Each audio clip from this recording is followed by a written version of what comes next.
Hey guys, it's Dennis here with Revog Games, and this is our weekly games podcast. I'm joined by... Joshua Weyers, all the way in South Africa. Yeah, we did our Xbox Bethesda showcase video this past weekend, and E3 is finally done.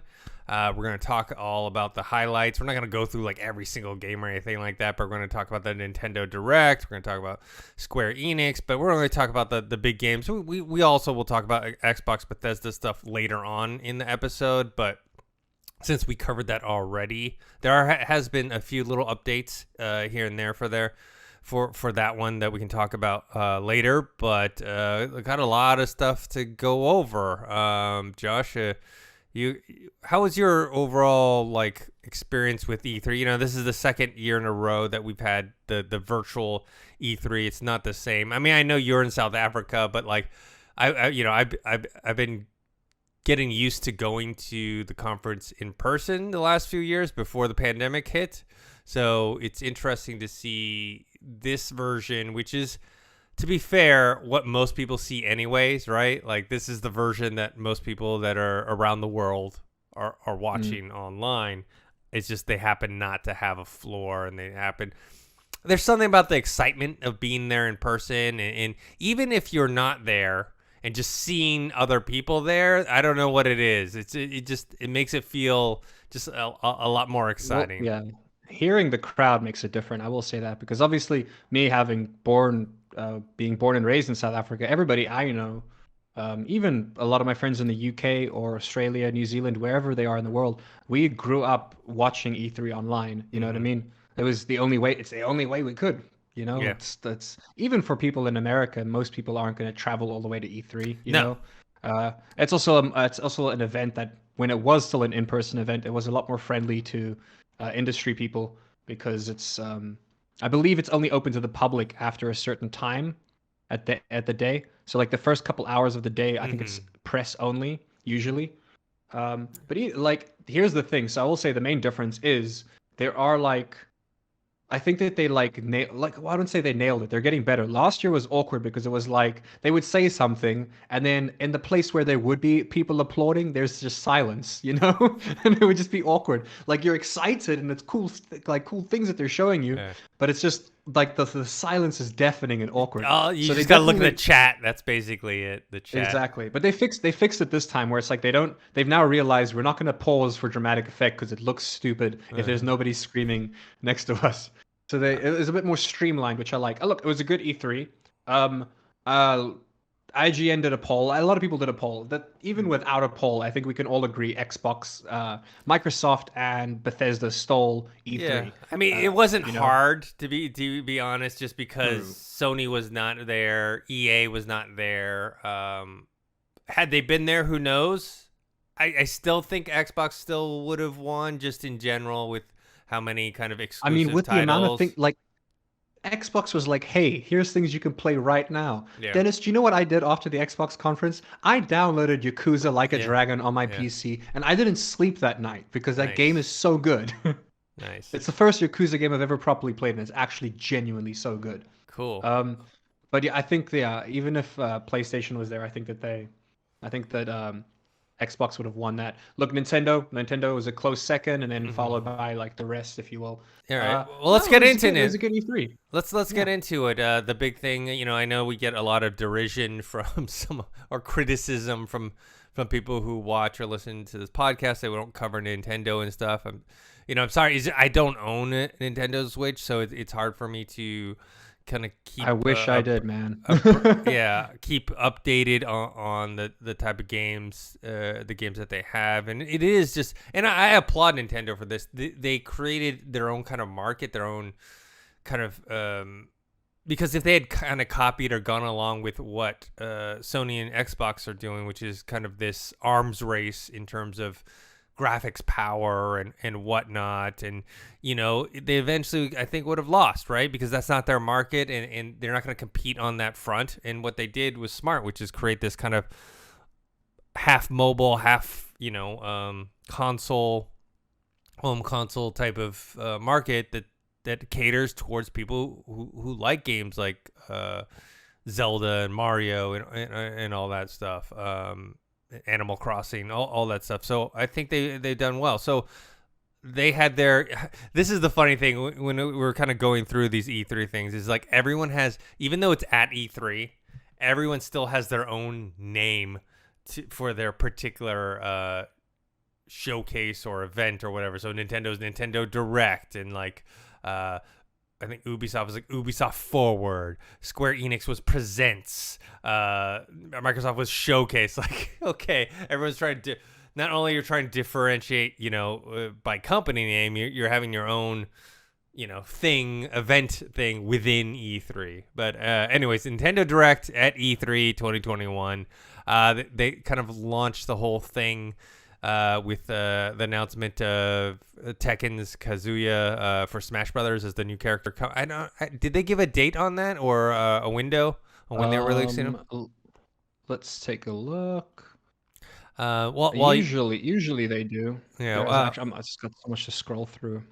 What was funny is they showed kind of a montage of him defeating the enemies and throwing them off of a cliff. My favorite one was Kirby getting thrown off the cliff, and then him looking down, making sure we'll get more information on June the 28th. Yeah. Did you see that? Him killing the enemies and throwing them off the cliff? Yeah, the reference to the OG Tekken, when he himself. I like it. It's a good reference, and it's also kind of twisted because it's like he's treating Kirby the way he was treated as a child, Yeah, well, he grabs him by the head and then just like drops him, which is kind of funny. And then he looks down and makes sure that he's dead. But then as he's going away, Kirby flies up and he's totally fine. Yeah, it's Kirby, man. Kirby's a monster on its own, like honestly. Yeah. So that was some news for Smash Brothers. The kind of the big news, right? Is we covered before moving forward. Okay. I do want to say we covered Microsoft and Bethesda in a separate video, which is why we won't be talking much about it in the podcast. So if you guys are interested in that, there's a separate video. Go look for it on the channel. Yeah, we'll talk some more about it. We'll talk about the highlights. Yeah, the big. We won't go game by game like we did in the other video. But the big thing from Nintendo obviously was the Breath of the Wild 2 trailer. It's coming in 2022. Yeah. Just compare. Still no name for the title. No, there's apparently a reason why.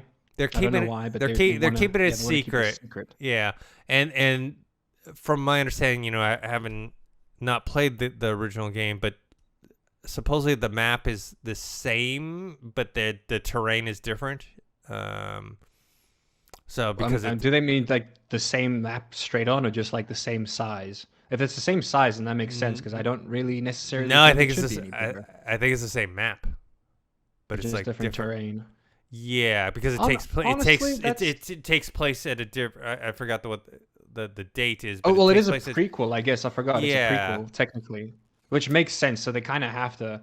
I can see that they'll probably make a couple changes, but like keep the map the same, which saves them a lot of time and money. But considering that they're saying like it's new abilities. It does say the world is going to be larger, so I guess they'll maybe add more sections or something. Yeah, probably expand on what they already have. to the island itself.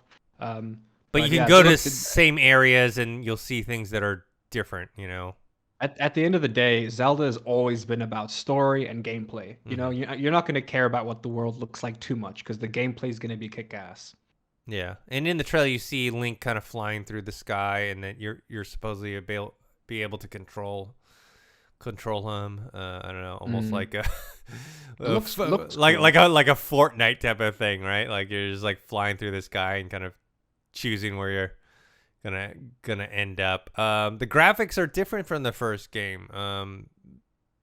The lighting effects are different. It kind of has almost like at least from what we saw in the trailer, kind of a golden hour type of glow to it. I was gonna say, it does have a more shine, the lighting is different. I think that's the biggest focus here. The lighting is different. Yeah, animations are pretty similar, though I do think there's a little bit more flow in kind of the hair and in the clothes and whatnot. The style's still pretty much the same. Like you can see that there's different monsters, but they're in the same style, or the same character design more or less, or the same design elements. Yeah. Yeah, So no, it looks good, man. It's just like I need to finish the first one. I need to. There's so many reasons why I need to get myself a Switch. And you know what? Honestly, so you played I the wonder first if I should one? just. I not enough. Here's the thing. I borrowed it from my neighbor, Uh-huh. and I played it for about 30 minutes. I was having the time of my life. He Hmm. saw me having the time of my life, And and he then said, took it "God, I back. missed that." And he took it back, and he played the game all over again. He Great. binged it, like, which I can't hate him for too much. Like, he was like, "God, I forgot how fun the game is. Look at how much fun Josh is having. Yeah. I want That's to, I want to have fun." So I only got to play like funny. I did finish the tutorial section or the opening section, if you will, the plateau, the Great Plateau, I think Hmm. it's called. Yeah. But it's a fun game, so yeah. And then Skyward Sword HD remake. I think they spoke about this before, um, but they just showed us some stuff. Hyrule Warriors Age of Calamity DLC. Hmm. Um, Advance Wars 1 and 2, there's a reboot. I've never heard of these games, so I can't really talk much about it. Um, there's another Mario and Rabbids game, which I don't know if the first one sold Yes, well, it so must have because it's their for them to make sequel, another one, and yeah. it's with Ubisoft, and I haven't played it, but it's And then a yeah, tactics action game. yeah. I don't know what this is, but this Fatal Frame thing they also announced, which I guess was yeah, it was on the Wii U. Um, yeah, it doesn't look like a kind of game I'd be into. I'll be honest.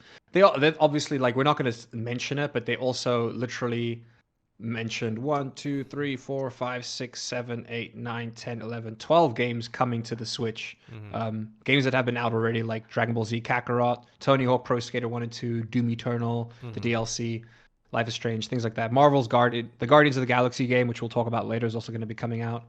Um, I will say it doesn't look like they announced it at E3, but I guess because it's not really Nintendo related. I guess it's Pokemon Company related, which is kind of Nintendo Hmm. related. Um, but I guess now's a good time to bring it up as any. I don't know when they announced this, but uh they released a trailer for the Pokemon MOBA, which is going to be on Switch and mobile, which is great because I don't own a Switch, so I can play it on mobile. And I think MOBAs work fairly well, and it looks good. It doesn't look amazing, I'll be honest. It looks very like playful, very childish. Like the art style is very low key, but I think that's so that they can have it run fairly well on mobile. You know what I mean? Hmm. Like I can tell that the characters are designed well. They look like Pokemon, fair enough. Most of them are like polygons anyways. But the rest of the map and stuff you can tell is like not too much effort went into it, which makes sense if you want the game to run well on mobile phones. Hmm. But I think that it's going to do fairly well. I think it's going to do a lot better on mobile than it will do on Switch. Hmm. Um, But it was worth mentioning while we're yeah, at it. yeah. The second kind of big announcement for Nintendo Direct was the new Metroid game, Metroid Dread. Which the big Yeah. thing about it is that they've gone back to the old school 2D. They went 3D like many, many years ago, and this is kind of the Mm, first 2D Metroid in a long, long time. They showed yeah. off the trailer and they showed off some footage playing it. It looked cool. Kind of putting new wrinkles in the 2D platformer, having being able to kind of climb on the walls with certain abilities and just different types of ways to move around. What'd you think of the announcement and kind of the kind of gameplay reveal? Um, I think it's a smart play, first of Mm-hmm. all, because I mean, you hear the phrase all the time, Metroidvania. When a game is very Metroidvania, they're talking about the old school Metroid games, not the new ones. You know what I mean? They're talking about that Castlevania Metroid um, type of like 2D combat, Mm-hmm. and it's fun. Like I think it's here's the thing: there's a lot more nowadays with roguelites. Like you can do so much more with those 2D type of games. Like I played a lot of re-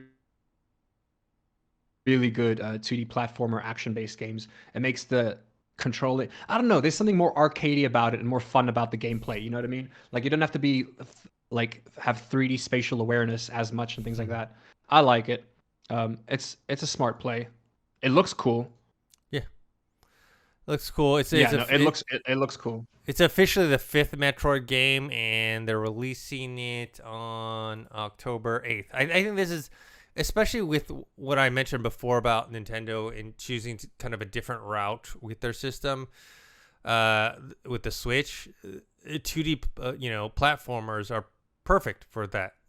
Like They so really are, yeah. so it's something that people can kind of play on the go or play on home. So I feel like it's a good move. I'm interesting to see what the sales are like for it when it comes out, just to see like going back to 2D, what effect that has on it. Yeah. The other three Nintendo announcements are once like I mean, if I had a Switch, I'd be really excited about them because all three games are favorite games of mine. They're just more re-editions, which is we're getting the Mario Golf Super Rush. Mm-hmm. And here's a fun fact about me. Whenever there's a Mario spin-off game that involves sports, I love it. I just do. I think that they're fun. And you know what? Another reason why I wish I had the Switch was just so I could play Sonic and Mario at the Olympics, which came out about a year ago, because that game honestly looks like fun. I love those type of party games. They're good. I love a good golf game or a good mini golf game in general. So I'm excited for another Mario Golf. It doesn't look any different from the older ones. It's just, higher res, I guess. Mm-hmm. And then also another Super Mario game, which I think there's some details on that, which look, it's just another Super Mario game. You're gonna get it. You're gonna play it. It's always fun, I don't know anybody who's ever bought Super Mario and regretted it. They've been like, oh, this is not as good as number 1, 2, or 3, but they don't regret spending the money. You know what I mean? As long as you got friends to play with, they're great games. Yeah, WarioWare. There's a new WarioWare That looks like game. fun as well. That's been a long time since we've had a WarioWare game. Yeah, Get it? I think people are stoked on that. Yeah, that's going to be quite fun. That's another thing that Nintendo has done well, is they've kind of cornered the market in these party type games, right? Where you can have friends over and be able to play all together, which is before the internet became prevalent, that was kind of the only way to do it. To get like a bunch of friends over and you would play games. And even even when I was in college, I mean, we would get together and have Halo LAN parties and drink beer and eat and just play Halo. Everybody just plugs into the same modem, you know what I mean? Yeah, we just get like 3 or 4 Xboxes and hook them up to a bunch of TVs, and kind of, this is even though it's not an FPS, Nintendo has kind of done very well with these type of party games. They've absolutely cornered the market, like you said. With Smash Brothers, Smash Brothers and all that stuff. So it's like a fun thing for people to play casually, so they don't have to get like, I mean, obviously they're gonna have a lot of fun doing it, but they don't have to get like, rage quit type of gameplay. You know what I mean? Real quick as well, we're not going to talk about it because I know for a fact that neither us know anything about it. But Shin Megami Tensei 5 got announced, which is like also one of those like for the diehard fans, they're happy about it. Mm-hmm. It's a series similar to like Final Fantasy in regards to, well, not in regards, but in relation to the fact that there will always be another one. You know what I mean? Mm-hmm. It's each game is kind of its own thing. There'll always be more. There'll probably be a 6th one announced in like a year or two. You know what I mean? I can't say much about it, but worth mentioning. There's a lot of people stoked on that. Mm-hmm. All right, let's kind of segue into the next one, which is semi-Nintendo related, which is the Square Enix one. They announced some games, but the main game that people were talking about was the Marvel's Guardians of the Galaxy game. People are a little wary of another Marvel game because of how Marvel's Avengers was received and how well it did. I personally enjoyed the game, the single player campaign, even though it did get repetitive in the middle of the game. But for me, the ending kind of helped make me feel much better about the game. However, the online multiplayer stuff really did not take off the way they thought it was going to. They thought it was going to be like this big deal, and they kind of, I think, financially kind of bet that it was going to be bigger because they implement a lot of pay for cosmetics, microtransactions and whatnot, and the gameplay just kind of that repetitive nature that I was talking about towards in the middle of the game. They put together a good game, I think. But the problem is that they knew how much work was needed before the time, I don't think they knew how much work was needed after launch. You know what I mean? I think like especially like a lot of gaming companies or like a lot of big corporations when they do like their first big game where they're like they make a they make a deal with a company to make a big game. They don't really ever expect to continue working on the game after launch. I'm sure that they weren't really expecting. Well, I don't know. It came from Square Enix, right? So you'd think so, but I don't know. It seems like they worked really really hard. Well, not really hard, but they worked. I'd say they worked pretty hard until launch day, and then after launch, they were just like, okay, we don't need to work hard anymore, you know? Because it's Uh, been a year, Dennis, and the game is still kind of unplayable. I Like mean, even the main storyline, I've seen glitches and bugs to this day. A year later, I see glitches of people like not having clothes and stuff like that, and weird things like a year later. but that was from developer Crystal Dynamics. So this Marvel's Guardians of the Galaxy game is from I don't always know how to pronounce it, but Adis. Yeah, Basically, the developers of Deus Ex, which is a game that I really like, but a much different type of game. And when you watch the trailer and the gameplay, I watched the whole like what was like 13-minute walkthrough. It's a much different type of game than Avengers. Even though the yeah. There's no mul- combat no mul- no multiplayer it's as not mentioned. multiplayer, Yeah, it's single player, and then you kind of have your team with you, but you're playing through like an actual story and adventure. I think it has more of that adventure RPG element to it. yeah. Uh, It's not canon to the MCU, no, obviously, because if you watch the trailer, you'll notice there are things where it's like well, they don't even Star look. Lord. They They don't don't even look look like like a anything. no. Yeah, and it seems like they will be exploring some of the things that the movies did touch on. Because I think there was a point in time where they were talking about Ego, his father slash Yeah, planet, and like meeting him. And there's like the introduction of the Mantis character. So a lot of it's good. Like we're gonna have seen versions of of the things happening in the story. You know what I mean? I don't really like the main. I don't like the way that they portrayed Star Lord in this hmm particularly. I just don't like his hair. Actually, that's my biggest takeaway. I really don't like his hair. Everybody else, I don't really mind. You know what I yeah. mean? It's like I like the fact that they made it different, but they've made Star Lord look like the the the the freaking poster child of white privilege. He's like he looks like his name should be Brad or Chad. Like I don't know how else to explain it. My takeaway from the game though is it looks like a lot of fun, but it looks like the kind of game where I'll buy it, I'll play it, and I'll never touch it again. You know what I mean?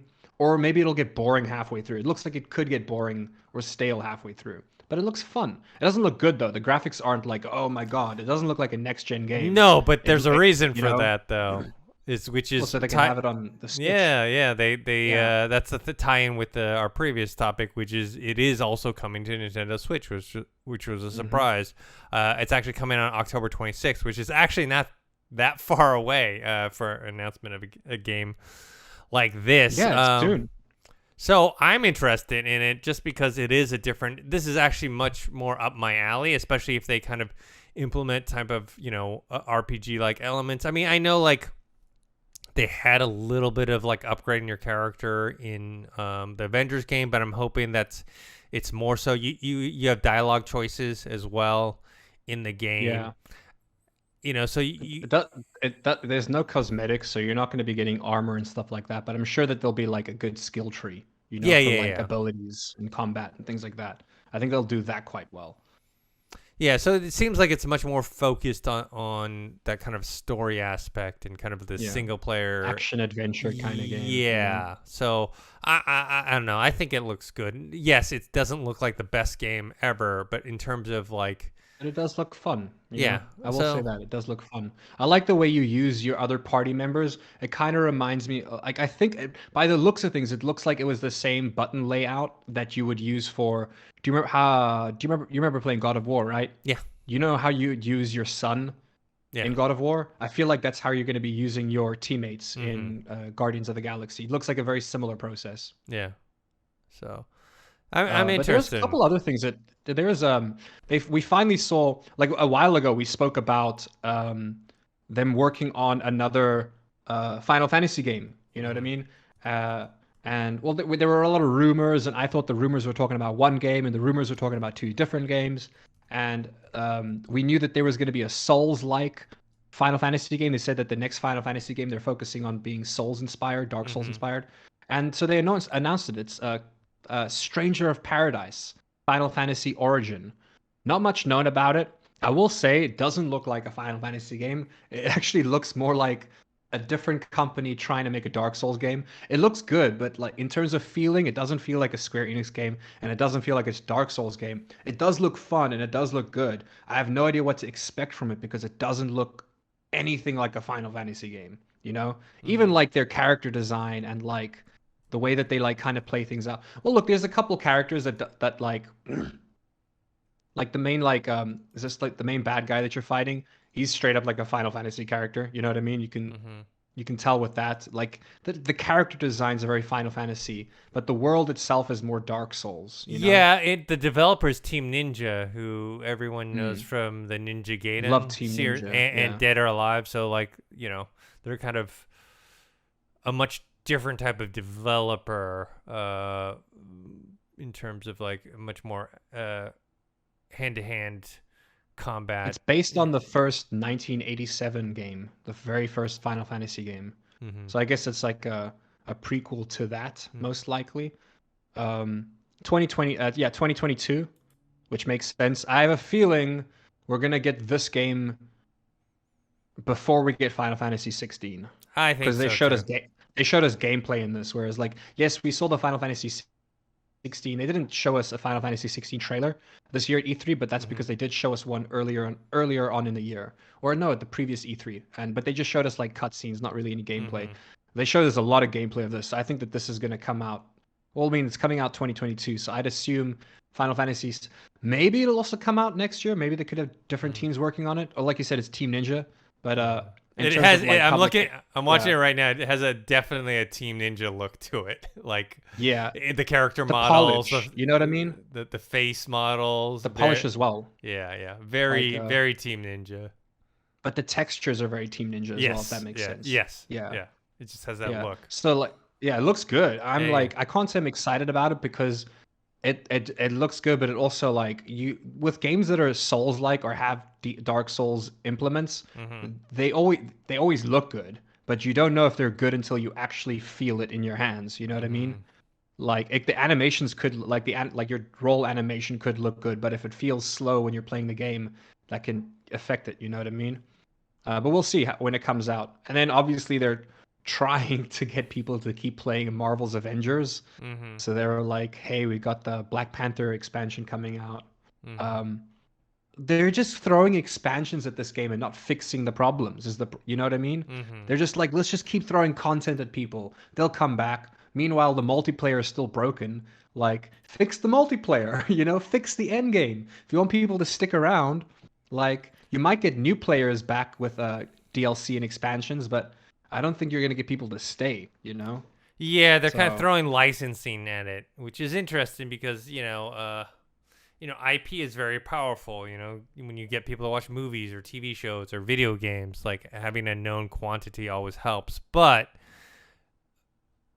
in the end, it's kind of the gameplay is kind of the proof, proof is in the pudding, right? Like if it's not good, psychologically people just don't come back to it no matter what it is. You know what I mean? It's like, even if it's their favorite character from their favorite franchise, okay, the diehards will keep playing it, but like the rest of us will be like, oh, well, even though I love X, Y, or Z, it wasn't as good, or I didn't have as much fun with it, or I don't know. A lot of these things just are all like kind of take place, how you feel about a game, is like overall later. I mean,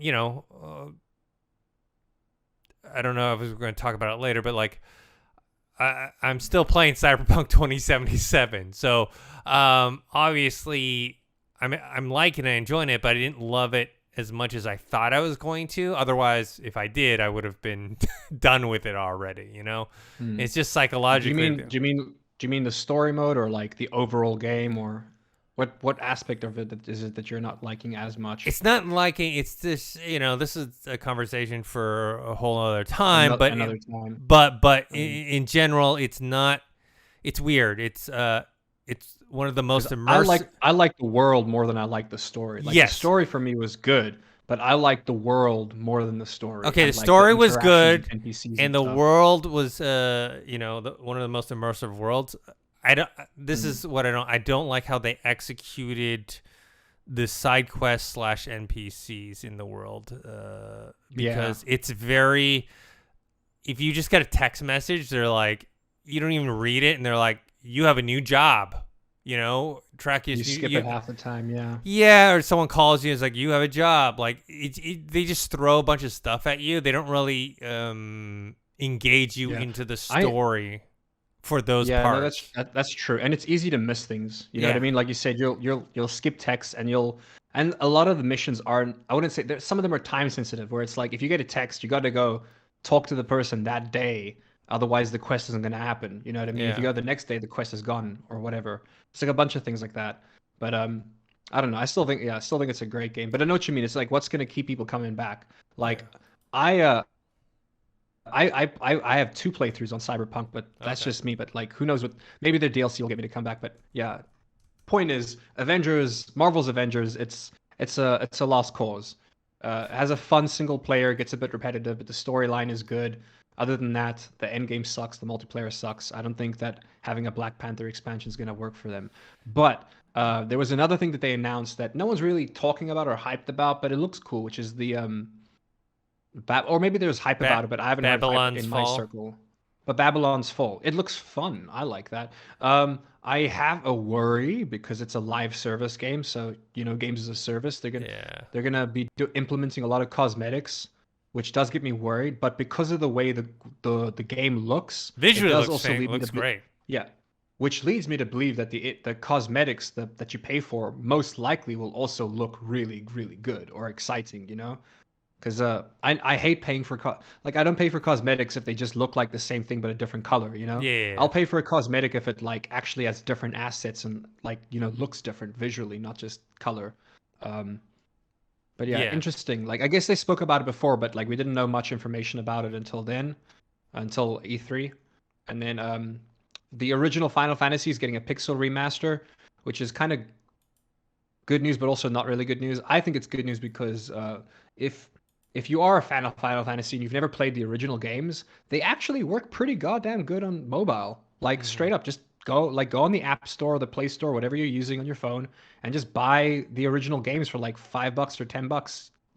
Whichever ones you want. Highly recommend it. Even Final Fantasy 9 works fairly well on mobile. Um, but yeah, so I think that's going to be quite cool. And then there's some Life is Strange news, but I think the hype for that's died down. There's like a remastered collection, but the remaster looks good, but it doesn't like it's. I like the original feel of the first one. I don't know Hmm. how to explain it. It gave it a more of an indie feel to it. So you're not Oh, looking you're not looking forward to True Colors? Life is Strange True Colors? not really. Okay. Like maybe. Well, the thing is, I'll still play the game. I'm not looking forward to it, but I will play it because I Hmm. do enjoy those games because they feel like you feel like you're playing an indie movie. Those like late 2000s indie movies. That's what it feels like to me. I'm more excited for Legend of Mana, which took their sweet ass time because they announced this like so long ago. Hmm. The this the remake. Yeah. Oh, but it does look. Hold on. There's gameplay in this, right? Yeah, it does look. It looks good, man. I'm excited for this game, genuinely. Legend of Mana is a great game, so yeah. And then there's a couple other things, but like the Nier franchise coming to mobile, Hmm. they're doing Nier Reincarnation, which I think is tied to Nier Automata. I could be wrong. And then a Hitman Sniper: The Shadows, another Mm. phone game. Yeah. They seem to be like not a very big emphasis, but if like there was a good emphasis on mobile stuff because Square Enix, like I said, Square Enix actually kills it in the mobile department. Like I know for a fact that they rake in money on their mobile games, and for good reason. They're not good, but they're not bad, and that's a They're good not good. They're good not thing for. bad.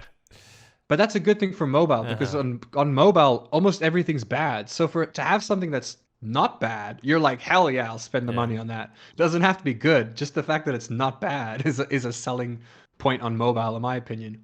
But that covers Square Enix Yeah. for the most part. All right. So let's move on to the Ubisoft Forward Mm.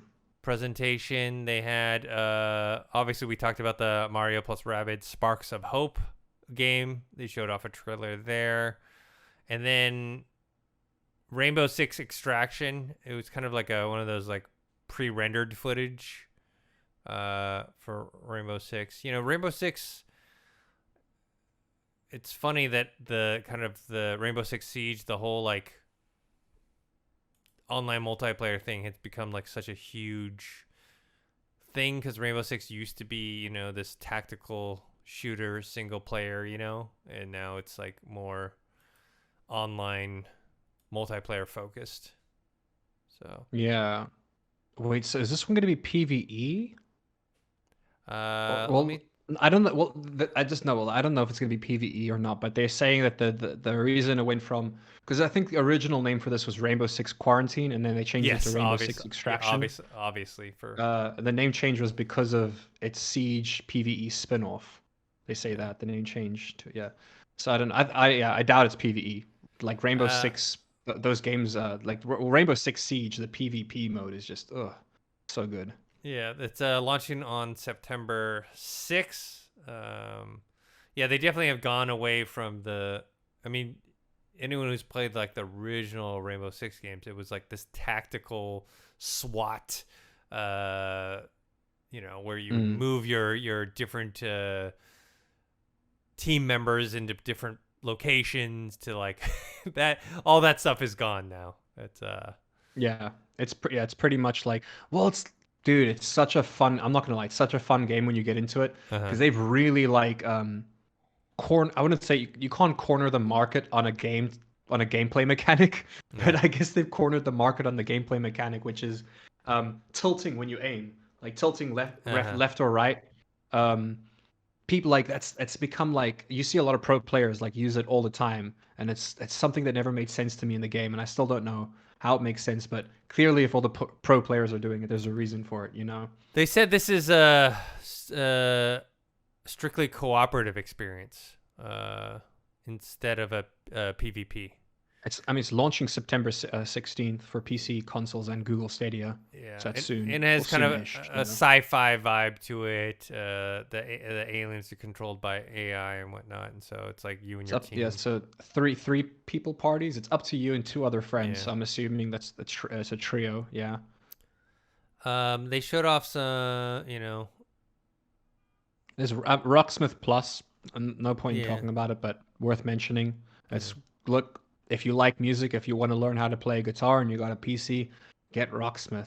Well, I mean, yeah, sure, get Rocksmith Plus when it comes out, but you could just get Rocksmith, like, I guess. I'm kind of excited about Rider Republic. Like, I wasn't when they first announced it, because I was like, the idea of it makes sense to me, because Steep is it's not a super popular game, but it's a fairly popular game, and I enjoyed it. I thought Steep was really good. It still has a fairly good player base. It's also the reason why I don't think that snowboarding game we saw that we covered the other day, I don't think anyone's going to play it, because they may as well just play Steep, But it's like someone took the idea for that, and they said, instead of having one giant snowy mountain for you to have fun on, how about we take one giant actual mountain for you to have fun on? We'll just get rid of the snow, And at first I was watching this, and it seemed fun, but not like something that I would enjoy. It seems like something I would have enjoyed more if I was younger. But then they showed I'm guessing the main component of the game, which is BMXing. Look, you can do other things like, I think there's skateboarding, there's wingsuiting, there's all these other things involved, but their main, at least what it looks like for me, the main point to it is downhill mountain biking. Mm-hmm. And when they switched to the first person mode, that looked so much fun. Like it looked like I've never seen a good like downhill mountain biking game that looked that invigorating, So I will say that it does look like it'll be fun. Yeah. I don't know if it'll be successful or not, but it does look like fun. They got Red Bull on their side, same as Steep. They showed off another cinematic trailer for Far Cry 6. DLC for Assassin's Creed Valhalla. This one, I was actually excited about this one. I'm sure some people, I know it's kind of like the thing to like bash Avatar or whatever. First of all, I liked Avatar, the movie, and I liked the trailer that they showed. And so I'm excited about the game. I do have. It's coming in 2022. It's called Avatar: Frontiers of Pandora, and it shows off. The footage looks great. I don't know how it wasn't gameplay footage. It was kind of Well, wasn't there cinematics. some gameplay? I could have sworn there was some gameplay, or it looked like there were moments that were in game or in engine. Like I could, I don't know. I could be wrong. Yeah, I At didn't. least that was my experience from looking at The it. only thing I saw was like the actual cinematic trailer. But the one thing I read about it, which kind of baffles me, and I hope it's not true. I read that it was a first-person open world game, and it makes no sense to be a first-person game. This game screams to be a third-person game. You know what I mean? Like, let me try and confirm that, but like, The it makes entire trailer happens in first person. Uh, no, I think it switches if I'm not mistaken. Hold on. Well, like yeah, there are moments where yeah, they switch between cutscenes, but there's also like a scene where you literally see your hand Yeah, reaching out in front of you like it's first yeah, person. it's first person. I don't, Yeah. to be honest, I don't get that with what your character. If you're playing a Navi, right, with the lush environments, I with want to the see the Navi, yeah, Yeah. and also like think about the platforming when you do first person, you can't do any platforming, right? One, it doesn't look good. It makes you feel sick, and the gameplay mechanics Yeah. don't work. How is this not third person game? This should be like Here's what's gonna this should suck. be like Uncharted. This should be like you're climbing the trees and jumping around, and you jump on I forgot the name of the little mini dragons that they hop on. Like this screams for a third person game. I don't know. I mean, right at the end, you see aerial combat. Aerial combat, like the way that they're showing it in this trailer, would suck in first person. You know Yeah. what I mean? Where it's like you're flying forward, but then you're turning around to throw a freaking spear behind you. Like, no, just let me be in third person for that. You know what I mean? Like, but I agree. They're missing out. Well, the fact that they're saying that they're going first person is already, I think, a dead giveaway that the platforming is most likely not going to be good, or there's not going to be much of an emphasis on the platforming. I think it's going to be more of an emphasis on on I, flying or riding creatures I, or something instead, I maybe. don't get it, dude. This looks okay. I'll be Because honest. the world looks beautiful. This looks like Horizon Forbidden or Horizon Forbidden West The or Horizon Zero Dawn. Like it looks like that stuff. Look, he's got a bow. You know Yeah. what I mean. He's got a character in a lush environment. Like you can run around. It's just. I'm still excited to check it out and play it, but I just think it's like a missed opportunity if it's really a first person, and don't get me wrong, I love first person games, right? Like I love Fallout, and we'll talk about this later, like hopefully Starfield is good, but and those kind of fit that first person perspective. They aren't platformers. And apparently this isn't going to be a platformer either, but I don't know. I feel like first person is not the so way to go on this game. here's what I said with Cyberpunk years ago when they said it was going to be first person and not third person, which is, um, look, I think the game will be fun either way, first person or third person. The game looks like it'll be fun, but there's always that thing sitting in the back of my mind, especially with a game like this that would obviously be much better in third person. Mm-hmm. The reason why, like, I could be very wrong on this, but it's always in the back of my mind. Maybe they're going first person so that it'll be easier to convert it to VR one day, you know? I don't know. But then again, why not have both? Yeah. Like why not be able to a lot of games allow you to switch between third person and first person with relative ease, you know? Yeah.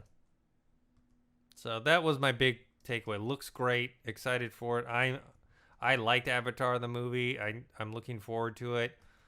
Just big question mark on why Yeah, it's first but person when it screams out to be a third person game. and Watch Dogs Legion is also getting an expansion. So Watch Dogs Legion as well as Valhalla both are getting expansions. All right, let's move on There's also a to VR game they announced, but I don't know if there's much hype around that. The Werewolf Within. yeah. Oh, it's an adaptation of a 2016 VR game. Mm. Yeah, I don't know. there. I saw the video, but I don't see any hype about it or anything. Yeah, let's briefly run through. Capcom had their showcase, but it was very a muted thing. They just basically said there's going to be DLC for Resident Evil Village. There's also a multiplayer Resident Evil game called Resident Evil Reverse that's going live next month. Yeah, Monster Hunter Rise and Stories to get some extra content. So just not a lot. It was a short 30-minute show. So the great Ace Attorney Chronicles, never even heard of this game, gets a new trailer. Ace Attorney? Yeah. I've never played an Ace Attorney game. I just know this. For those who are listening and couldn't see me, I was literally doing the pose of the every cover of Ace Attorney ever, which is just the guy pointing and yelling, and I'm assuming he's yelling allegations. I don't know. There's a people like the game. I've never played it, but people like it. Yeah. Yeah. So nothing too much from Capcom. Oh, I just saw this going back real quick. I didn't know this, but supposedly if you have a PS5, the Final Fantasy Origins game, the one that is Souls-like, there's a demo out right now on the PS5. I do not have a PS5, so I can't try it and let you guys know how it is. But I will actually message my friend who just got his PS5 and tell him to check it out. Mm-hmm. So that's cool. Yeah. The demo is corrupted. What? There's an update. Apparently the demo is corrupted. What the hell? I guess you won't be...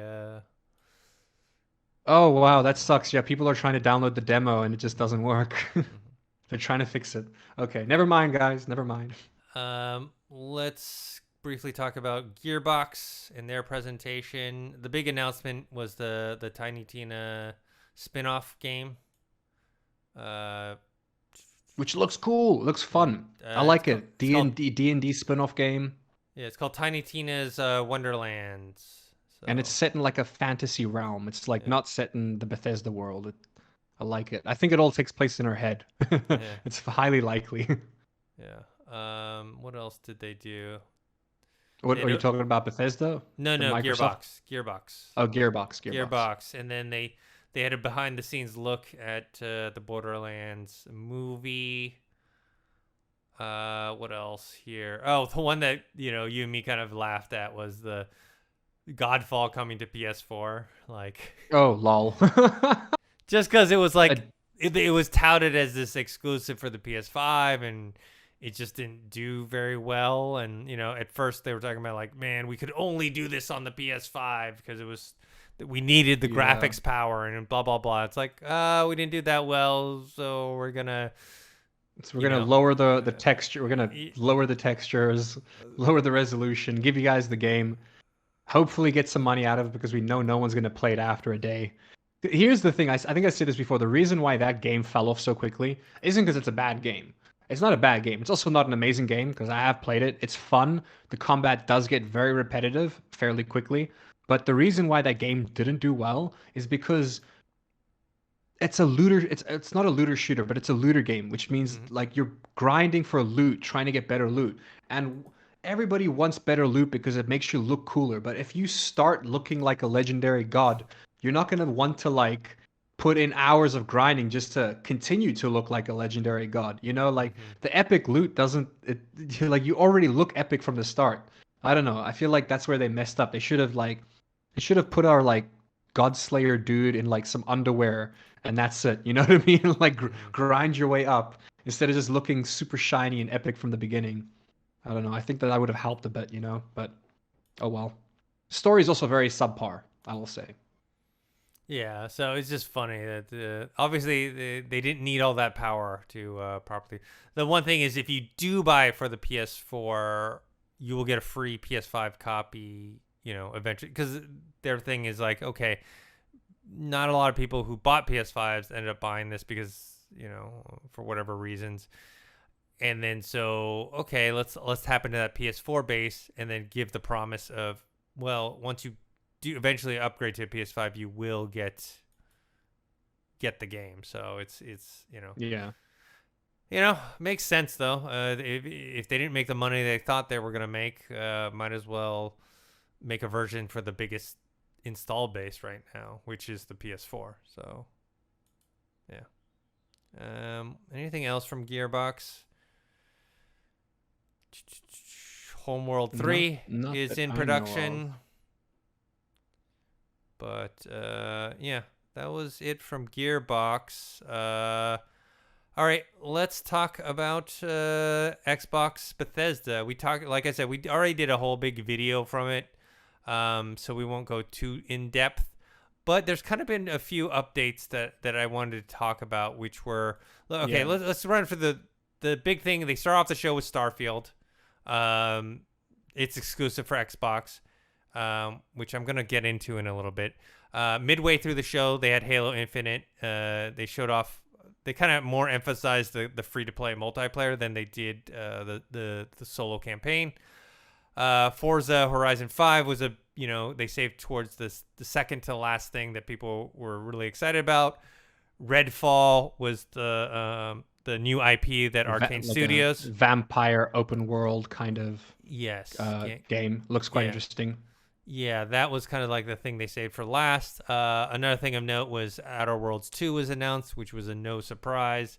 They showed a bunch of, they made fun of the fact that they didn't really have anything from the game, so they kind of had they spoofed themselves. They parodied themselves. I think it was great. Basically, overall, they parodied every E3 video ever, essentially, which I think is amazing. Well, any E3 video that was announcing a game that really wasn't close to being released. And just showing up. I feel like they were mainly. I feel like they were. I don't think that they were particularly aiming the joke at anybody, but the main video I thought of was No Man's Sky and Anthem. Mm-hmm. Those are the two games I thought of when I saw that trailer. I was like, oh, oh my god, talk about it. Oh, they showed us Back 4 Blood, which is everyone's excited for that. Yeah, which will be on Game Pass on day one. Yeah, Game Pass day one. Which was the overall theme. The overall theme of the whole showcase was you're going to get a bunch of these first-party exclusives for free on Game Pass on day one, plus some of these third-party games as well, and a lot of indie games on there as well. So it's one of those things where it's like that's kind of what kind of won them the E3 was, hey, this is the best value in video games. It just got even better and will be even better in 2022 because Starfield isn't coming out until 2022. Halo Infinite is this fall. For Forza Horizon 5 is this fall. Redfall is not until 2022. Outer Worlds 2 is into 2022. They didn't show Fable, Avowed, or Perfect Dark But we can speculate what Fable will look like based off of the Forza trailer that we saw. Mm-hmm. Like, because they're using the same engine for the world of Fable. Which also they did a poll, and supposedly the biggest takeaway from E3 for everybody, the game that everybody's the most excited about was the new Forza Horizon.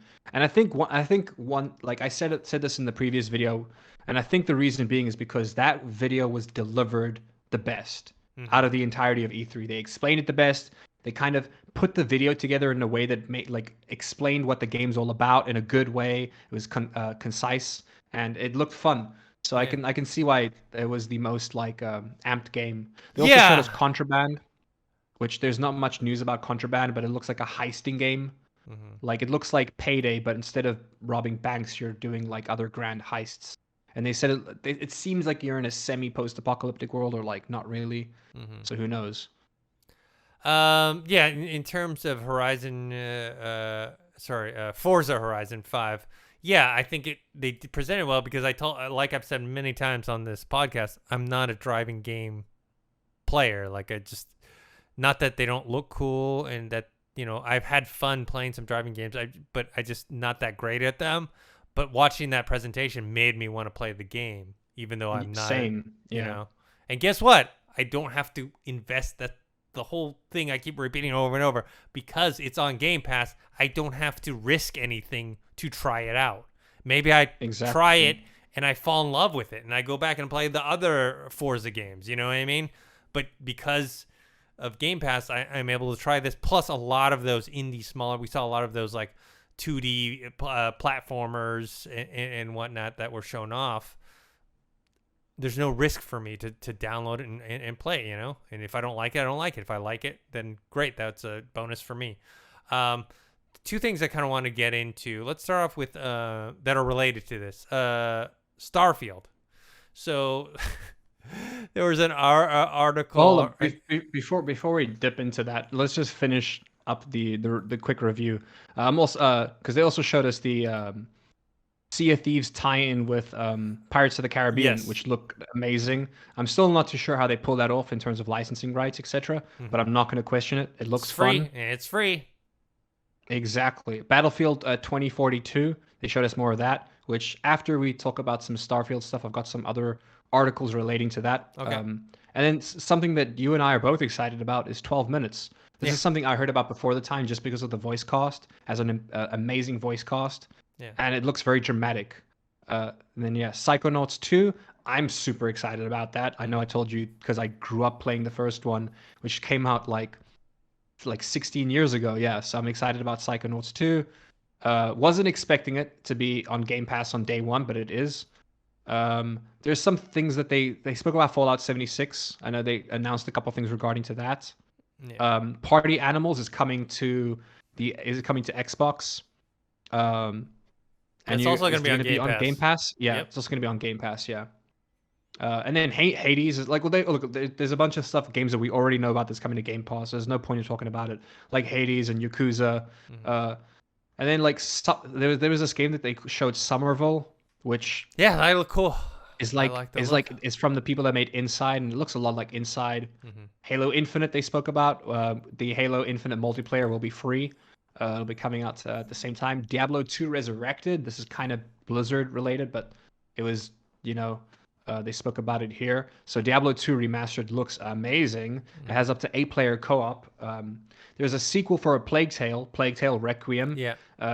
Which is also going to be on. It doesn't say here. Yeah, it's going to be on Game Pass day one. You can play the original on Game Pass right now. We saw Slime Rancher 2, which I'm excited about because I loved the first Slime Rancher. Then we have the Shredders game, which, like I said, I don't think people are going to buy Shredders because it doesn't it looks good, but it's like I'd rather just play Steep. I think it's on Game Pass though, so you don't have to. Steep's on Game Pass. Well, Steep's also on Game Pass is the thing. So it's like they're both on Game Pass. I'd still recommend playing Steep. And then this is something that, like, when we covered it a year ago, I had no idea what to expect from this game. But Atomic Heart, which honestly blew me away with its trailer. You know what I mean? Like I've been following that out of nowhere. I've been following that game for years, just because I love Fallout, and so I saw that there was this game that kind of had a Fallout vibe Russian to Fallout, it. Yeah, it's like a Russian Fallout that has kind of the same feel to it. And then I hadn't heard anything about it for a long time, so I thought it just kind of collapsed and went away. And apparently, they did have some kind of financial issues, but I guess with this Game Pass deal, it's kind of been resurrected, and so I'm very much looking forward to this. It looks good. Yeah. It looks really good. And it's on Game Pass. There's a couple other things to talk about, but like they're not really new. Well, Replaced is new, coming out soon. But then there's other things like updates to Grounded and Among Us. Among Us is now 15-player lobby, which I think is chaotic, but hey. There's the Euden Chronicle Rising. I think that's how you pronounce it, Euden. I know you had difficulty with it as well. Yeah. It looks like it's from the same people who made. I don't know if it's the same people, but it looks like the same type of game style as Octopath Traveler. Then there's the Ascent, which is also coming to Game Pass fairly soon, actually, July 29th. And then Outer Worlds 2, which we spoke about. Microsoft Flight Simulator is doing a Top Gun deal. And then the last thing to mention before we move on to the Starfield stuff we're going to cover is Age of Empires 4, which I'm so stoked for. So stoked. So yeah. Also Game Pass. It looks good. Game Pass. And that's like the thing that I'm most excited about is that it's going to be day one on Game Pass. because Dude, the game looks good, but it's one of like an RTS game that there could be one mechanic that's wrong in the RTS game and it could kill the entire RTS. You know what I mean? In terms of competitive multiplayer games. So I'm glad I get to like basically play, well, not playing it for free, but you know what I mean. I get to try it out without having to risk the $60-$70 price tag. yeah. But yeah, that was it for Xbox and Microsoft. But Well, like you yes. said, we got some Yeah. news on Starfield here. Yeah, so Starfield, I thought this was kind of hilarious. I was going to tweet this out. Maybe I'll tweet it out later. But like, so, with Microsoft buying Bethesda and the speculation of what properties will be exclusive to Xbox/PC and won't come to PS4. Bethesda's marketing boss, Pete Hines, says he understands that PlayStation owners are disappointed, and he apologized. He said in an interview with GameSpot, "If you're a big fan of stuff we make and a game that we're making is no longer available on your platform, I totally understand if you're unhappy or pissed. I get it. These are all real feelings and frustrations. I don't know how to allay the fears and concerns of the PlayStation 5 fans other than to say, well, I'm a PlayStation 5 player as well, and I play the games on that console, and there's games I'm going to continue to play on it. But if you want to play Starfield, PC and Xbox, sorry, all I can really say is I apologize because I'm certain that it's frustrating to folks, but there's not a whole lot I can do about it." So, like, I just find this hilarious. I feel bad for him, but he doesn't need to apologize. That's my whole thing is, like, why is he doesn't need to apologize for, one, a game that has not come out for PlayStation. There is no Starfield fans. Do you know what I'm saying? Like, the game has never existed. There's no Starfield community. Is a game that they said was going to come to PlayStation. That kind of sucks, but it never was like, it never came out on the PlayStation. No one who owns it's not like there's a prior fan base. Yes, But look, Bethesda fanboys could be a little upset. Yeah. Here. I agree with you. I don't think he should have apologized. He doesn't owe anybody an apology. Like, at the end of the day, like, as tragic as it is to say, in any game company, no matter how bad they are, they don't owe you shit. You know what I mean? Like, unless you pay for something that you were lied to about, then they owe you. I agree. But most of the times they don't owe you shit. You know what I mean? So this guy, he didn't have to put out an apology, but I do understand why. He covered his base. Yes. He covered his bases. I don't think he's worried about getting attacked. But when Starfield comes out next year, Yeah. you never know what the hell the freaking toxic gaming community is going to do. They're going to be like, oh, look at this video from E3 4 years ago, and you said it was going to be on PlayStation. Yeah. And they're going to, but you said over here, but you know what I mean? And they're going to be like, nope, we got to cancel the guy because he lied to us. Yeah. So I get it. He's covering his bases. No. I probably honestly would have done the same thing. I understand why he's doing it. I just think he's catering towards, unfortunately, a very toxic and, like, I understand being disappointed. That's fine. But what I'm saying is, do Xbox owners go to Sony and go, dude, no God of War on Xbox. What's up? Yeah. How dare you? I want an apology. There should be Uncharted on Xbox. Like, you know what I mean? They don't owe them anything. Like, yeah. Let's say Last of Us never comes out on, because you know how they're doing all these PC transition ports from like exclusive PS games. Yeah, like a lot of Sony. Yeah. First person, single player narrative games are coming to PC. Let's say Last of Us never comes out on PC. Is that disappointing? Sure. But guess what? It's their property. They can do what they want with it. If they want to keep it purely PlayStation console exclusive, that's their right, So, yeah, I just think it's hilarious. I spoke to my friend about this because he was like, this was before this news now, because this was when the acquisition happened. Me and my friends were talking, and like my friend Marco, he was upset because he knew.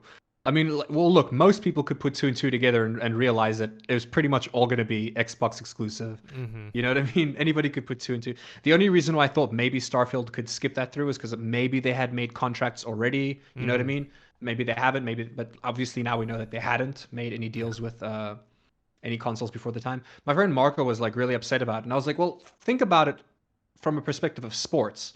If I play for, I don't know sports teams very well, but let's say I play for a baseball, like I own a baseball team in Los Angeles, right? Hmm. If I buy a player from New York, I'm not gonna let him play for the New York team every now and then, you know? No, it's not gonna benefit me. Like, no, I'm gonna move his ass to LA. I'm gonna say, hey, this is where you play now, Yeah. okay? Yeah. Because I spent a shit ton of money on it. Yeah. I mean, I can understand a little more once like Elder Scrolls 6 comes out and that's like this established franchise and it's got a built-in audience and I still think they may do a timed exclusive for that just because the money that lost would be Yeah. significant. They might do like a 6 month to year type of Well, thing. I think it's because they realized how much money they could make. With the Elder Scrolls, they could make a shit ton of money having that on Yeah. every platform rather than just But Xbox. if they want to go all in, which they seem to want to do on Game Pass, they may have it exclusive. Maybe Starfield is just the way to be like, let's test the waters here and see how people respond or They whatever. could. You're right. But They could but very like well. but like I said, they bought Bethesda. They can do what they want with it. So anyways, I just thought that was funny. He's basically trying to get ahead of it, and I understand what he was doing, but yeah, I just wish this kind of toxic part of the gaming community. It's not everyone, obviously. There's a lot of great people in the gaming community, but this particular part of it wasn't catered to so much. People getting it's the same type of people that were upset that God of War got delayed for a year and blamed it on Alana Pierce. Like, okay, whatever. Grow a brain, please. Anyways. So I got some other stuff here related to Starfield, which from the trailer, I guess it was fair to speculate this, which is that it's going to be based more in realism Yes. than you would imagine. It's going to be based more realism than you can imagine, and they are talking to SpaceX for some advice, which is quite cool. Because here's the thing, especially with space, they want to, because they're trying to like give this approach of like you see it's based in it's in space, it's in the future, but you can see that the spaceship still looks somewhat similar to the spaceships we use. So they kind of wanted it to like tie into our current space program, and they obviously like it's going to be a sci-fi game, but they want to keep it somewhat realistic. There's obviously going to be a lot of things that isn't realistic. Of Like course. they're I think Todd Howard said he's like, yeah, we're going to have lasers in space. We're going to have lasers in a vacuum, which yeah, we know it's impossible. And I assume there's going to be aliens too. There's got to be alien creatures and what. I think that's more a probable. given. The existence of aliens existing is more probable than being able to create something within a vacuum, but they also like, so he even goes on to say, he's like, yes, there will be sound in space, which is also something that doesn't exist. So he's like, we have to we have to add sound in space. You can't just have like dead quietness, so he's like, yeah, there's gonna be sound in a vacuum too. But in terms of like, they were talking there like how they approached the game, they were like, listen, it's realistic in the sense of like, if you're on one planet and somebody else is on another planet and you guys need to communication will take possibly years, you know what I mean? Because it's not going to be instant transmissions, they want to keep, so they, instead of trying to find a workaround for that, they decided to just like implement it into the story. So I think that's already kind of a story giveaway, not in terms of what the story is about, but most likely we will be dealing with issues of not being able to communicate with other people, or having to wait months, if not years, for replies from people or something. That could be quite an interesting element. But I do like how they're talking to SpaceX, because they're like, we know what we know, like they know what they know about space, but they would rather talk to SpaceX about what they think could be out there, not what they know, but like, hey, like, let's talk to space. Like, obviously, like if they can talk to Elon Musk, I'm sure they'd prefer to, but I guess they're just talking to the other people at SpaceX about possibilities of things that could be out there and things you could do to make it more exciting. You know what I mean? But yeah, the game is based somewhat in realism. Or they're making it more realistic. Yeah. Which sucks because look, when they announced this game years ago, you know what I told you, Dennis? I said I want space whales, and god damn it, if I don't get space whales, I'm gonna be sad. I want to fly my ship through space, and I want to see a majestic space whale right next to me as I look out the cockpit. That's what I want. but it's probably not going to happen now that I've read that. No, but that's more of like an Outer Worlds type of thing, and that's kind of what Yeah. I wanted to briefly say is like with Microsoft owning now both Obsidian and Bethesda, it's much better for them that this is a realistic sci-fi first-person RPG versus the Fallout style, which is what Outer Worlds was basically. Because now you have two different type of. That actually makes me more excited for Starfield because it's like I kind of already played the space Fallout version, right? That was Outer Worlds. So now you get the realistic one. Yeah, so I'm actually looking forward to that. And I wonder if, because remember at the time, both Obsidian and Bethesda were not owned by Microsoft when they were working on these two different games. Did Bethesda get wind of what Obsidian was doing with Outer Worlds and then went a different direction, or did they always want to go this direction? Because well, they say here actually. They said in a statement, we've known for a while that if and when we do something else, it would be science fiction. Mm-hmm. So they said they've been wanting to do a science fiction related game for like years. Yeah. Also, I just found out that they've literally detailed, which makes sense if you consider the Fallout series, but they've literally made 300 years of fictional scientific lore for them to build this game off of, which makes sense because look, with Fallout, there's lore, there's a timeline that they have to follow. You know what I mean? And it seems that they're doing the same approach with this, which I like. Like they put a lot. It seems like they're putting a lot of effort into the lore, and also just how we went from here. You know, how did we go from 2021 to international space travel? You know, they've kind of bridged that gap too, which I think is quite cool. Yeah. Most likely, I think Obsidian heard Bethesda was working on this. You know what I mean? Yeah. Because they like some of the guys at Obsidian obviously know some of the guys at Bethesda. You know, I'm sure someone was talking somewhere, and yeah, they got the idea to do.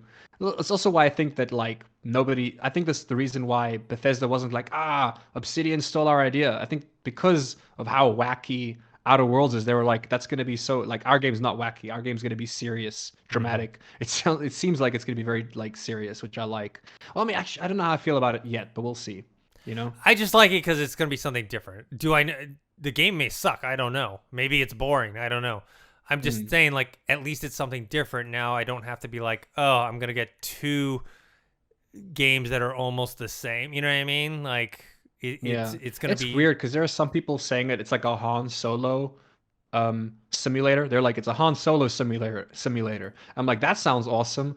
But then at the same time, you have Todd Howard going, yeah, no, this is nothing like Star Wars. You know? Yeah. So it's like, shit, what are we getting? Yeah.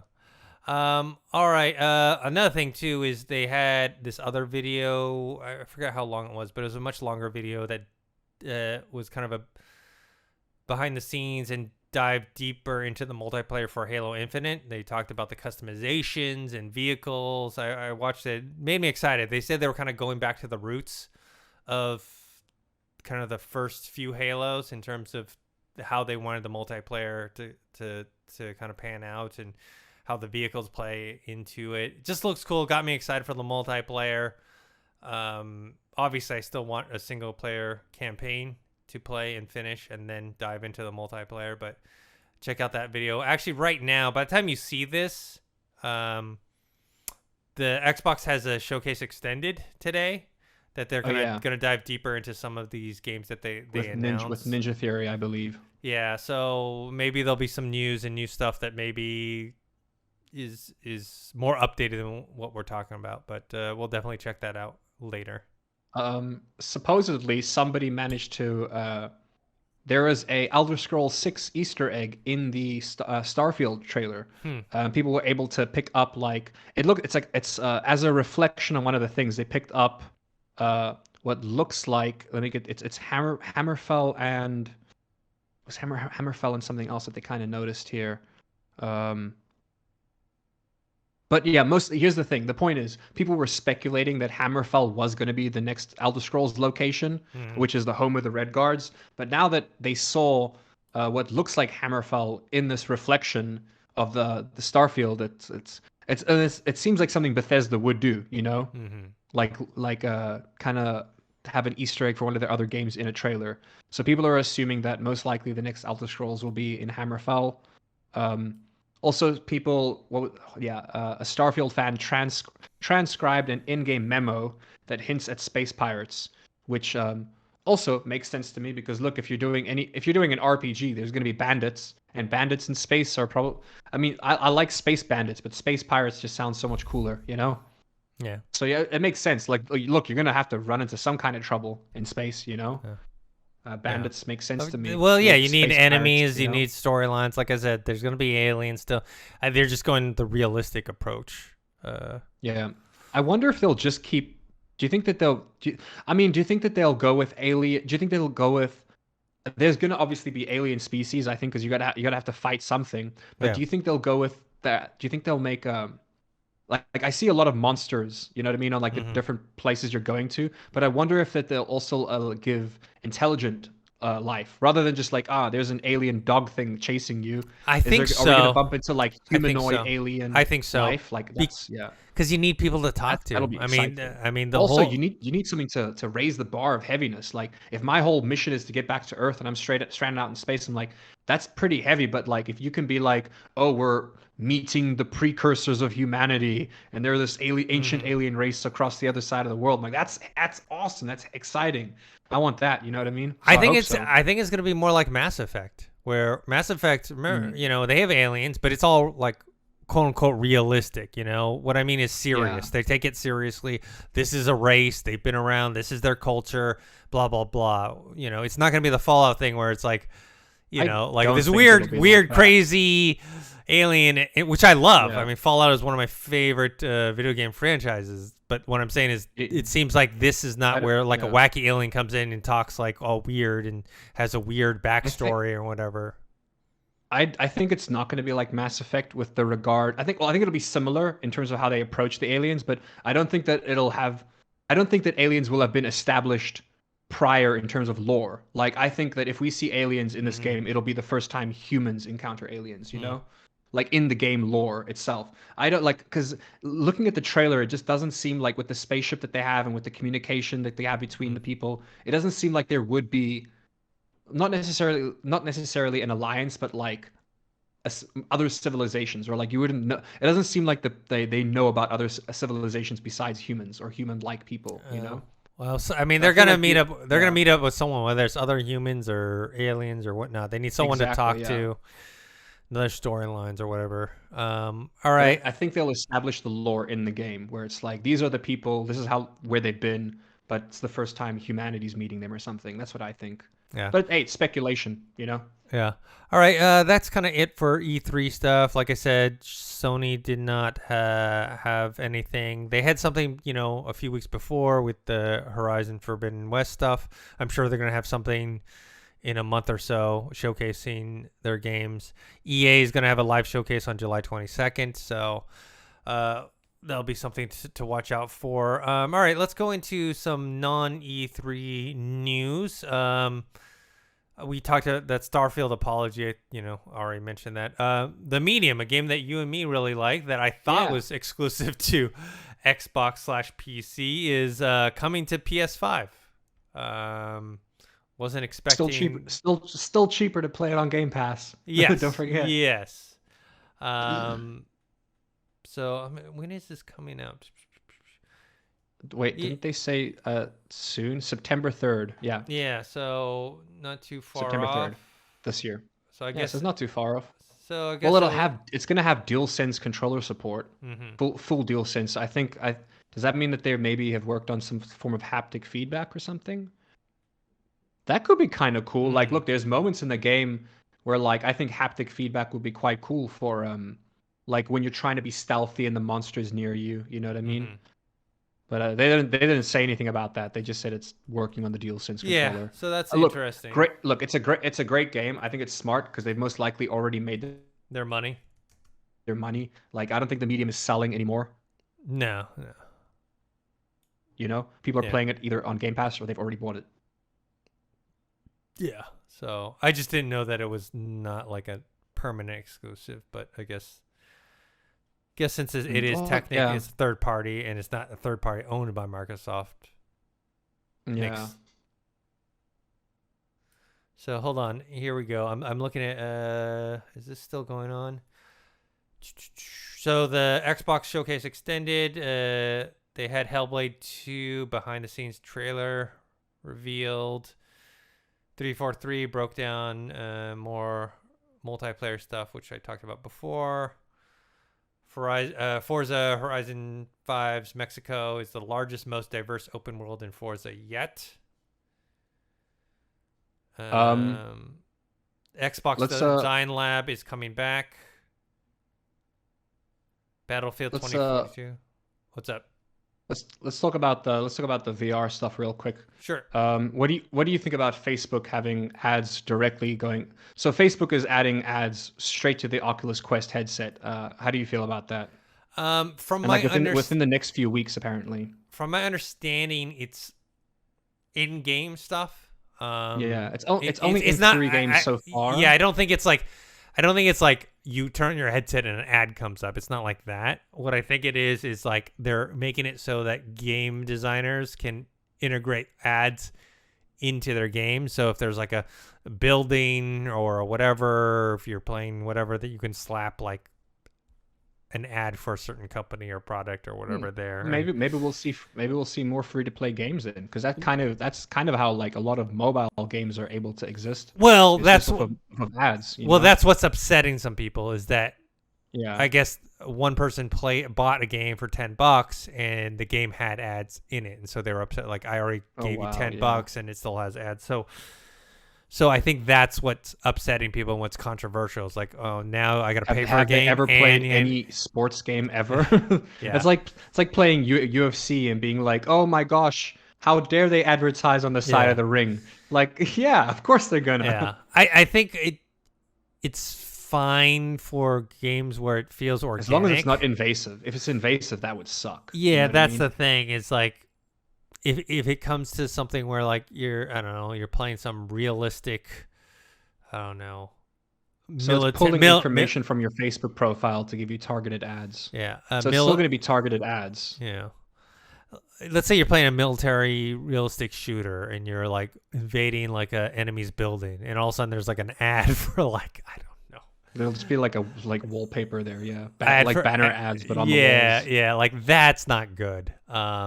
So I don't know. I mean, I'll take a wait and see approach. I do understand game developers need to make money. It's just that line between it's straight up AdSense. It's actually because they're even saying that you have the same option as normal social media, where it's like, hey, you can choose if you want specific ads or just normal ads. See that? Like, how about no ads? See, I don't like that, because it's like, then it doesn't match what the aesthetic of the world is. You know what I'm saying? You're so right. Like, imagine playing well, it's not Half-Life Alyx, because you're not going to get that on the Quest. But imagine playing Half-Life Alyx and then you see like a Gatorade ad. Yeah, you know what I mean? Or like a Red Bull ad. Yeah, see, but let's say I was playing a skateboarding game, right? And they had a Red Bull ad. Doesn't bother me, right? That's perfect. That makes sense. And so that's kind of why that part of it I don't like. I don't like that it's kind of like it's an algorithm that's determined by your own browsing history. I hope there's no cases in the future where it's like look, The Last of Us isn't a VR game, but imagine if The Last of Us was VR and you're in this like heavy moment, you're crying, you're right there with the characters, you turn to the left and you just see this giant Pepsi ad, just slapped on the wall. Pepsi's not even the worst of it. It's like, because these ads get very specific. So what if you were, I don't know, you were shopping for diapers for your kid, and then you're playing a game, and also because the way that these algorithms and these cookies work, it's like, dude, have you ever like looked up something to buy, like, and you didn't buy it, and then the ads show up for like a week later. Yeah, and they just show up everywhere you go, Yeah, this targeted ads, I hate them. So I don't hate them per se, but it's just it's not. Sometimes they're convenient. I can't lie. Sometimes they're actually quite convenient. It's not subtle. It's not subtle. Yeah. All it is trying to remind you. You looked at this thing once. you may want to buy it. The one thing is Here's my thing: is it Google AdSense? Are they dealing with Google AdSense directly? Because if they are, no, it's here's it's Facebook's version of AdSense. It's their okay. I algorithm think that using theirs Facebook. might be better than Google in terms of using copyrighted images. Because if it was Google AdSense, imagine you're playing a game, right? And then you see an advertisement, but you're not bothered by it. But the advertisement is literally other copyrighted materials. Yeah, Because most like no, as long as you're paying Google, they don't care if you're using copyrighted materials for your ad. They couldn't care less. yeah. So I'm wondering like if that's going to play a role. Like with Facebook ads, I've never really seen people actually on Facebook ads. I see a lot of people stealing like copyrighted things that aren't there. Like a lot of the time, I see people like using old Blizzard, like Mm, Warcraft 3 models, like using mm, that like their models for like their own game, but not actually their game, just for the like the ad. So like I wonder if that'll like cause a problem in the future with regards to the streaming. Imagine you're a VR Twitch streamer and you're allowed to stream that game. You know it's okay copyright wise. You know what I mean? And then you look to your left, and then there's like a bunch of old Blizzard assets that you're not allowed to be showing. You know what I mean? mm-hmm. Or even if it's like you said, targeted ads. Like will that then become an issue of like what about DMCA's? Like imagine you're playing a game, right? And they straight up like put an ad that like is that you can't show because of copyright issues. You know what I mean? That like that limits a lot of people. Yeah. Look, I think they're gonna get backlash from this. I think it's not Well, gonna go yeah, I well. mean, definitely. Facebook does a lot of things that they're going to get backlash for, and they don't care, and that's why they're so controversial. I'm going to Mm. wait and see what type of implementation integration it has. Yeah, I do think, like, if you're buying a game and then there's still ads that are in there that are non-organic, like you mentioned, like I play, I'm a big fan of the UFC and MMA, and I'm playing UFC 4, and they do have like these branded, like this replay brought to you by, and the cage size ads. It doesn't bother me at all because that's what, when you watch the actual pay-per-views, that's what happens, and you see that's in there, so it's Yeah. very organic. I just don't want these inorganic Ads ads. ads worked in Fortnite. I mean, Mm. to be fair, they didn't have them all the time, but back when they still had the location, which was Risky Reels, it was literally an outdoor cinema. So you could sometimes just be like running past there or driving past there. You look at the outdoor cinema and there's an ad, and there's like it's not invasive because it's like it's actually nice to see something moving on the screen, because you're like, oh wow, like it adds a bit of realism to it, whether Mm-hmm. it's an ad or not. Like they showed us the Star Wars sneak peek on there and a bunch of cool things. Like when people do it like that, that's cool. Like if I'm seeing the ad on a TV in the game, I don't mind that. But if it's like clearly, like you said, if it breaks the realism of the Yeah, of the game, then no, it's yeah. then that's I don't know.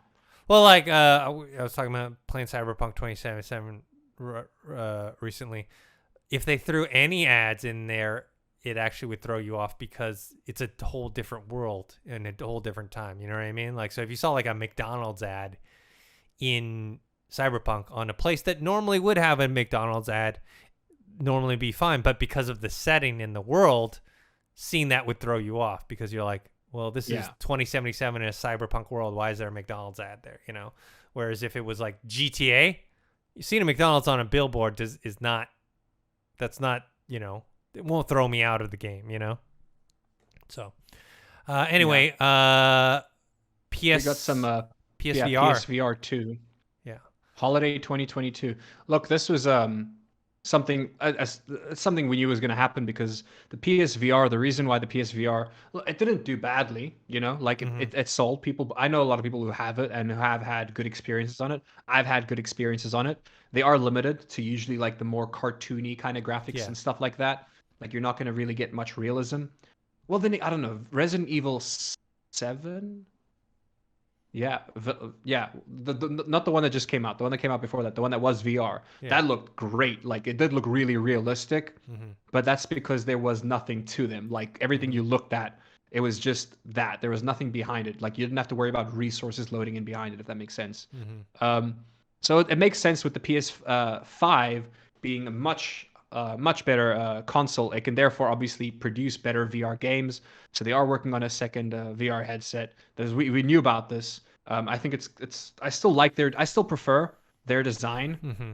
Their in terms of it's the most comfortable headset I've ever worn because it just hovers, you know? It Hmm. sits like a crown. Like I still say to this day, I really wish they didn't patent that design so that everybody could have used that design. But unfortunately, they did patent it, and it is the best design for a VR headset. The way Hmm. it sits, it's not strapped to your face. It Hmm. just kind of sits there as if it's almost not there. It's so good. But they've got details on it if you want to go through them. Yeah, yeah, go for it. Because yeah, like they're using OLED panels. Yeah, instead of The PSVR, LCDs. yeah, yeah, which also could be quite cool. A holiday next year. There's well, we covered this a while ago. In the article I'm looking at now, there's not much to talk about, but yeah, aren't they redoing the Move controllers because the Move controllers are so bad? Oh yeah, yeah, yeah. They look like Yeah, Oculus they've got new controllers. controllers. Yeah, Yeah. they've got new controllers. It's got a 4K display, eye tracking, and haptic feedback on the headset. I wonder what the haptic. I feel like that might be a bit invasive having haptic feedback on my face, you know? Mm. But we'll see how it goes. I'm excited to see what it comes like. Like it's gonna look sick anyways. Just like I like the old version. I don't think that they're gonna be going. Well, I mean, look, like I don't like they're obviously not gonna go wireless with this. There's gonna be wires no matter what. Hopefully, it's less invasive than the original PSVR because with the original PSVR there was like a whole extra power block and extra like 2 or 3 cables. It was Yeah, just too yeah, much. no, It was no, too no. much. Yeah, I way think too it's much a. I cables. You know, think from reports is that it's going to be one streamlined just thing. just one cable, which would be so much better Now, plugged straight into the if they made it PS5. wireless, that'd be crazy. That'd be Yeah, much better because it would be similar to what you could do right now with the Quest and your PC, where you can play like PC the VR AirLink games. Yeah, thing. yeah. Where that'd Yeah, be if very you could cool. AirLink with yeah, if you could AirLink the PSVR 2, I think that would be sick. That would be Yeah. really cool. Yeah. All right. I have one more thing, and then you can talk about what Yeah, other news thing. This one I thought was interesting is that Japan is Xbox's fastest growing market, yeah. which is interesting because Xbox Well, has I mean, Sony. I mean, PlayStation is a Japanese company yeah, and essentially. they You own know. the Japanese market. I mean, they just can't like Yeah, the companies. Xbox has just never done well, even from the beginning. The console was too big and clunky. People didn't like it. People didn't like the controllers. They're too big and fat. Things have gotten better over it the didn't have. years. It didn't have like. There was never really much Japanese games on the Xbox. There were always way more Japanese games on the PS5. Yeah, I mean, yeah. well, just the PlayStation in general. They had a lot more JRPGs and stuff.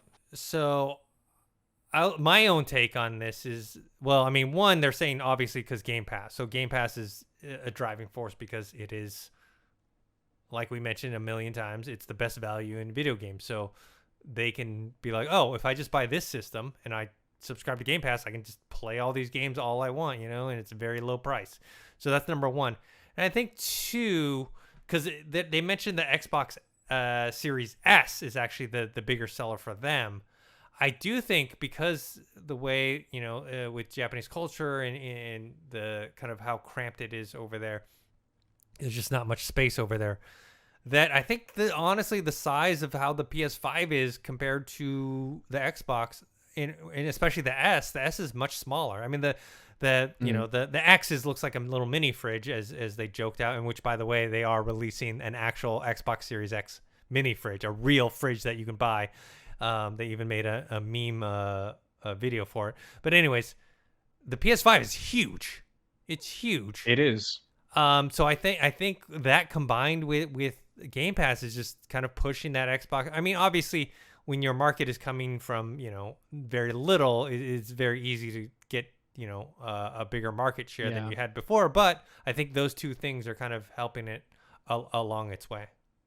There's another two things that I think. Well, there's a couple things that I think help it as well. Hmm. And I don't think it's helped it to this point, but I think it's going to continue to help it.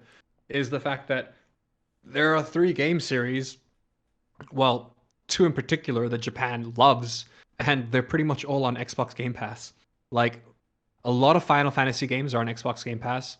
Um, but also the entire Yakuza series is on Mm-hmm. is on Game Pass. Has been for a while. They just added the latest game, like I said a couple days ago, and I've been binging it. It's so good. Mm-hmm. But they've got the entire Yakuza series on Xbox. They've got the Dragon Quest games on Xbox, and like that's like it's that already will bring in a fair amount of people. Like even just having Dragon Quest on Xbox Game Pass will probably bring in a lot of older Japanese players. Yeah, that makes a But lot of yeah, that sense. makes a lot of sense, especially because of the price point. If you think about the price point of the Series S. Yeah, like I said, I was actually considering getting it. The only reason I Mm. was hesitating is because of the hard drive space. It's Yeah, more limited. this next topic I have doesn't really. I guess it leads in, but it doesn't lead in, which is the fact that like, and I don't care about the game. You know, I don't care about Warzone, but so Warzone supposedly is what do I have the date here? But yeah, Call of Duty Warzone is getting 120 FPS mode on the PS5, 7 months after the Xbox. So I guess this says a lot in terms of like, I'm guessing it's probably easier to optimize games on the Xbox than it is on the PlayStation. Um, Apparently you still have to do some things like when you're in Call of Duty Warzone, you need to go to the PS5 system settings, hit screen and video, select video output, and then enable 120 hertz output to automatic, and then you should be able to play it. And then change the game presets to performance mode. So there's a few things you got to do to get it to work, but it does work. But like I said, I don't really care about the game so much. I'm just wondering why it took 7 months longer for them to do this on the PlayStation. Yeah, I mean it sounds like the PlayStation 5 is has It the seemed more like a console issue, not in terms of hardware, but OS. You know, yeah, it sounds it, more it like seemed like it. Yeah, remember the PS3 used to have kind of like hard to program for. Was it PS3 or PS2? I can't yeah. remember which one. It was like it was harder to program for than I could be. I could have been the. I don't think it was the PS3 because the PS3 literally. I took my old PS3 and I turned it into a PC. I put Linux on it and I okay. used it as a PC. Okay. Because they allowed you to. Well, they don't do it now, but when the PS3 first came out, it allowed you to upload. You could put any operating system that you wanted on there, Mhm. but then they took it away because they obviously realized it was a bad idea, which just sucks because I would have loved to like take my old PS. If I had a PS5, I would have taken my old PS4 and turned it into a PC. You know what I mean? Mhm. Just by installing a different operating system on it. But Yeah. unfortunately, that's no longer the thing. It's in the past. But yeah, so I guess that says more, like I said, that says more about Sony than it does about Xbox. From what I've been reading, it seems more like it was not a game issue. It wasn't an issue optimizing the game for the console. It was, I think they were just waiting for the console to optimize its 120 frames per second mode, the performance Mhm. mode. I think they were just waiting for like the OS to get better, Mhm. possibly, you know? And then this is like smaller news, but I think it's cool. If you own a PS5, you can sign up to test new features early. I think that's quite a cool little thing. Um, you essentially get to like beta test a couple things as long as you're older than 18 years of age and you're in the US, Canada, Japan, the UK, Germany, or France. So nobody here in South Africa, unfortunately. Um, but yeah, you have to have a PS5, of course. But then yeah, you get to test out the new abilities. Like you can test out the new PS5 firmware update and all those sorts of things. Mhm. And then the last two bits of news I have, and this one I'm like, why am I excited about this? I shouldn't be. But it's the Razer masks. Razer is releasing RGB N95 masks, and they're reusable. They come in like nice packaging. They're see-through masks, which I Mhm. will say I hate see-through masks Mhm. because they're every see-through mask I've seen isn't closed off, where it's like, yes, you have a mask and it's see-through and people can see your face, but there's like holes and gaps everywhere. So it's like, what's the point of wearing it, you know? Mhm. Whereas this one, it looks like they at least put like a rubber lining around it so that when you're wearing it, it still sticks to your face. Like there's no gaps or anything, which makes sense because if it's an N95 mask and it has gaps, it's not an N95 mask. You know, you Mhm. can't have gaps for the ventilators to work. There needs to not be gaps, you know? Um, it looks cool. It's got RGB. It's probably going to be expensive because, well, N95 masks on their own are kind of pricey. They've got it's in. I'm colorblind, so I don't know if this. I don't know what colors they are. It just looks like white and black to me, but it could be like pink and dark brown. I don't know. I'm colorblind. You tell me. I'm pretty sure it's white and black. It looks like it's white, but the white could also be pink. That's besides the point. It looks cool. There's no price point. It's called Project Hazel. They're calling it the world's smartest mask. There's two vents on the sides of the mask with RGB, either white or green, depending on which mask you go for. Mm-hmm. And the reason why I'm excited for this is because they have a picture of people actually wearing it, and they don't look as stupid as what I thought. And that's the best way to say it. Because look, it doesn't matter what clear mask you wear. Like it doesn't matter how highly advanced you design a see-through mask. It looks stupid. It just does. It just looks weird to have like an outline of your mouth like this. You know what I mean? Yeah. I don't like it either. Like, yeah, but this one looks. It still looks like relatively stupid, but it looks a lot less stupid than the other ones I've seen. And depending on how much it costs and its availability, I might bite the bullet and try to get one. Because even when we live in a pandemic-free future, I'm still gonna want to wear a mask. Like, not to quote any memes or anything, but I can't believe I used to let people breathe on me. You know, how dare I? I used to let people just breathe on me, Dennis. Yeah. How like no, I don't want to go back to that. Yeah. And then this is the last bit of news I have here, which Yeah. I think is kind of cool.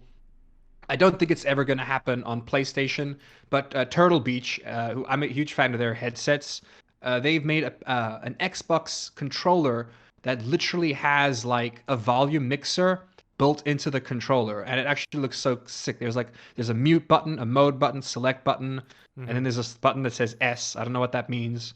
But I like that. Oh yeah, then you got the volume buttons on the side, and you can adjust your chat volume on the side as well.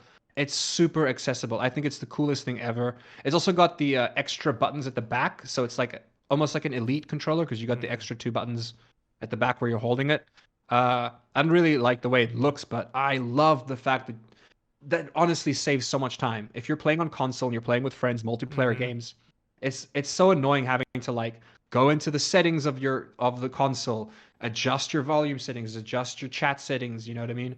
Whereas now you can just do it on the fly on your controller with your fingers right and there. also, it's not expensive. It's $60, so it's the same price as a regular controller. So it looks like they may have skimped on the D-pad, I would say, in terms of like how they were, because I don't know how else they were able to match that price. Maybe the D-pad looks like it's not super functional, you know? Yeah. And then who knows, maybe the sticks aren't as high quality as we want. But $60 is great. I would pay for it. Because look, the Xbox Elite controller costs a lot of money in comparison. You know what I mean? And yes, you get and you get 4 extra buttons with that, I think. This gives you 2 extra buttons like that you can use in game, like 2 normal buttons underneath the triggers where you're kind of like your middle finger would be sitting, I guess. Not your middle finger, but your 2 bottom fingers. So you have the extra buttons at the back, and then you have all the volume. I honestly I think it's so cool. I really, really hope that they can do something for PlayStation. I don't have a PlayStation, but it's something so cool that I hope it's available on both. Yeah. You know? They also have this Velocity One flight, which is basically for Microsoft Flight Simulator. Turtle Beach. I didn't even see that. Yeah. This looks interesting. Yeah. Yeah, oh, wow. Look below. And that's so sick. It's $350, but I mean, this is like, but dude, it's gonna take your Microsoft Flight experience to the next level. Look at this thing, man. Yeah, I mean, it looks awesome. So if you are a hardcore flight simulator fan, then something like this is for you, because it's like and that comes at a $350 price tag. But look, if you're serious about it, you're serious about it. No, and also if you have fun with those, immersive experience. I just saw this one viral video that went around. Where this guy in Japan, his grandfather was, I think, like close to 90 years old or whatever, and obviously he can't go drive. But the kid had his video game set up with the wheel. He's doing a great job. I've seen that. So I mean, he's not gonna play with a grandpa's not playing with a controller, but with the actual wheel. With the wheel, and he's loving it. Yeah, so he gets to drive something he can't do anymore and get that feeling and have fun doing it. So. There you go. He's fairly good at it too. Like he says he hits the walls every now and then, which I guess is all the more reason as to good for him playing on the console. I think he said he gave up his license himself like 10 years prior because he realized that he could no longer drive because of his age. Like he was a danger on the road, so he actively chose to give away his license. And now he's been gaming, and like, yeah, dude, I'm not gonna lie. When I saw that, all I could think of was like, I need to earn more money so I can do that for my dad. Yeah. That's what I want to do. Yeah. So, and the cool thing, I mean, obviously this is very expensive, $350, but it is, you can play it on both the Xbox Series X and S, and also PC as well. So yeah, you can I was fit gonna into say, yeah, both devices. the PC support is huge because most likely you can probably use it for um, other flying games too. You know, not all of them, but I'd imagine there's a couple out there you could probably play it with too. If you like in the future, I'm sure someone will create like a third party way to like or keybind it or key map or whatever. You know, like you most probably use it for who knows. I could see people using it for like Star Wars Squadrons or something. Well, a game like that, not that game specifically, because that game forces you to play with a controller, I think. Yeah, yeah. All right, I think that's it on my end. Do you have anything else? That's it for me. I'm going to do one last quick look-see at the news. I highly doubt anything news come out during our podcast. All right, so I think that's it for us. I want to thank everyone who joined us, either watching or listening on the podcast. We're here every week. You can subscribe to our YouTube channel, youtube.com/Revog, or you can subscribe to our podcast feed, which is listed in the description below. We're on anchor.fm, which goes out to Spotify, Apple Podcasts, and all that good stuff. Also, you know, if you have VR and you want to check out our VR basketball game called Pickup Basketball VR, it's on Steam right now in early access. We're also working on a Quest port as well. So make sure to kind of follow us for more details. You can follow me on Twitter at ThinkHero, Instagram Dennis.tzng. Josh, where can people find you? You guys can find me on TikTok at josh.toki, and you guys can find me on Twitch at josh_toki. No, josh.toki. Cool. All right. Until next time, I'll see you guys later. Until next time.